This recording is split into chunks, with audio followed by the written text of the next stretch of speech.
Did you guys watch the 250 race? Not the heat race, it's the main event. Yeah. Well, the Cliff Note version is it went just how I expected it to go. What chance does a privateer have? Welcome to Supercross. What do you say to a factory ride? Christian Craig ran away with it. As if you're chilling on the couch at your new lady's place, and then you get a surprise visitor. It's this 9 foot tall, 500-pound boyfriend. Freaking, you're out of there. That's how the main event went. He was gone. Won by a mile. Now that that's over with, what do I want to talk about? What does everybody want to talk about? Well, I think everybody wants to talk about the 125 in the main event. So much fun. I mean, it's pretty incredible what Jared did. Number one, it's hard. Stink Dog got the 125 in the main event with a 9th place. Can't take anything away from him, except for there was some beef said on the internet, surprisingly, right? And let me guess who you think's involved with it.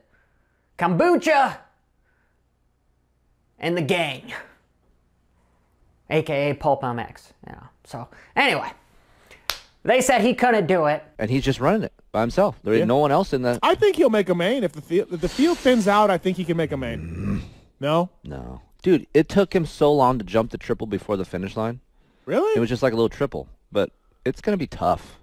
You mean the beginning or the end? No, just that corner and that little triple before the finish line. At practice, it took him almost half the practice to get over it. Oh, wow. Yeah. Okay.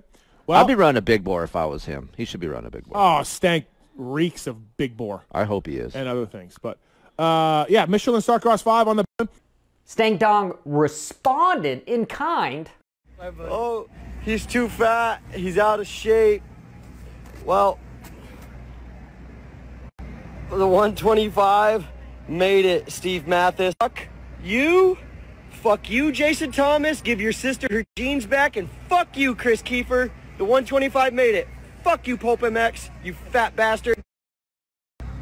Hey, Steve, how you gonna say, don't be such a snowflake, and then PM me?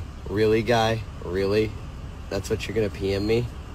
Bro, you're talking shit. I shut you up. I shut you and your boys up. Don't start talking more shit on me, bro. I will make everyone say, fuck ClubMX. I'll get the whole crowd to chant it, bro. Yeah, I think that was pretty kind. See, this is the thing about social media, is it's changing the way business and sports are perceived. Because you have guys that are extremely talented. I mean, Stank Dog has gone on to my buddy Jace's podcast and said, dude, smoking weed sucks, but, you know, sometimes I just like chilling with my friends, and he's just so open about it. You know, maybe he's not the clean cut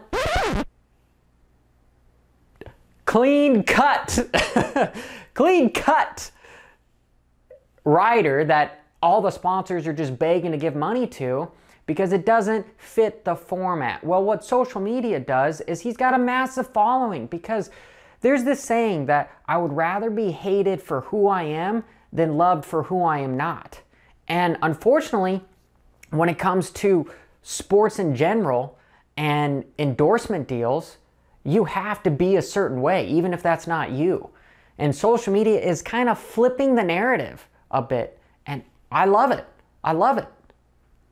So everyone should be supporting Stank Dog for getting the 125 in. And there's nobody out there that is really saying otherwise. They might just talk about his execution on the matter with responding to how things went down. And truth be told, he's in the heat of the moment. And he did something that people haven't done for 17 years. I think the last rider to get in the main event on a 125 was Nathan Skaggs in 2005. I thought it was Ryan Mills in 2004, but some of my buddies did some fact checking for me, and you know, it's Nathan Skaggs. So job well done to him, and job well done to effing Stank Dog for making it effing happen. And if you want to know more, Chris Cooksey has got him lined up to talk about all of this. And the last thing I guess I will say is Kiefer did respond saying that, hey, you know, I'll shut my mouth because you made it happen.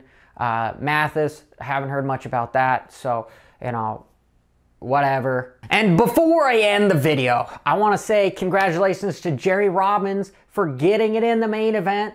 Got the last spot in the LCQ. The dude went through COVID, missed the first round, so his points are all jacked up, which sucks because this sport is you're only as good as your last result. And if you don't finish good in a series, well, it's harder to get sponsors, etc., unless you go out on your own and, you know, do the Brian Deegan type deal, which everyone is doing now, as we can see that, you know, it's a little bit more unfiltered, right? We want to be more unfiltered. But that dude just broke his bike in half, and he's still making it happen, getting it into the main event as well. So power to him. And then I would like you guys all to go check out ClubMX's YouTube channel. They've got a really cool series. You know, it's almost that old... Coming up on the reality of speed.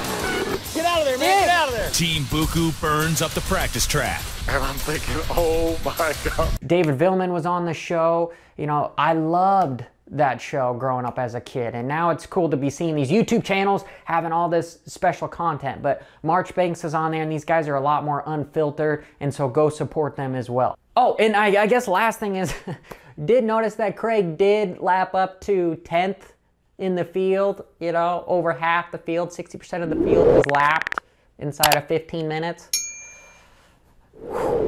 Yeah. Where do we think this is going? You guys know. Well, anyway, until next time, this is Johnny Hopper. Well, in remembrance of what Stank Dog did on the 125, we're gonna pin it on a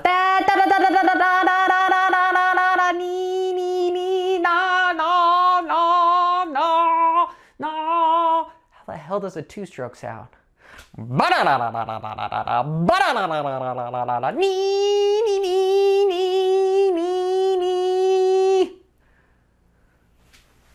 my best impression. Leave your disappointment in the comments below.